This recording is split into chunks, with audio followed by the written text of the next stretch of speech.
In today's video, I'm going to teach you how to build a website on Google Workspace. To get started, sign in to your Google Workspace account.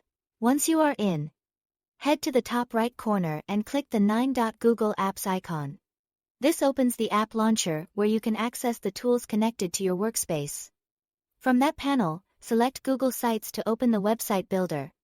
When Google Sites loads, you can begin by starting fresh with the blank canvas plus icon. This is a great option if you want full control over the structure and design. If you'd rather save time, you can also browse the built-in Google Sites template gallery. There, you will find layouts designed for different purposes, including team intranets, project portals, and public business profiles.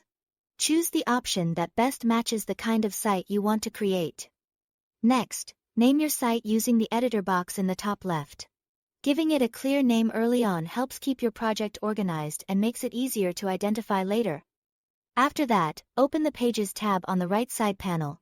This is where you will manage your site structure.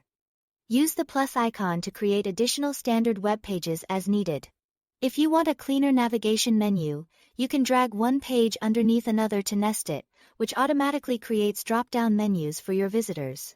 Now it's time to add content. Open the Insert tab to access the available content building blocks. From here, you can add text boxes and format them as titles or body text, depending on the section you are working on. You can also embed visual files directly from your Google Drive account, which is especially useful for keeping business materials in one connected system. If your site needs live information, insert dynamic elements such as spreadsheets, charts, or team calendars. These can help your website stay useful and up to date without constant manual edits. Once your content is in place, move to the Themes tab to finalize the overall look of the site. This is where you can change the site's aesthetic. Choose colors that align with your brand, and adjust the font family to improve readability. You can also upload your custom logo through the visual settings so the site feels more polished and consistent with your organization's identity.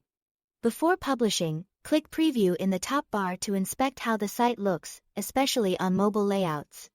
Then open the Settings gear icon to connect your custom domain. Follow the domain mapping instructions provided in the custom domain portal to point your site to your business web address. When everything looks right, click Publish to make the site live on the web. That's all to it. Thanks for watching.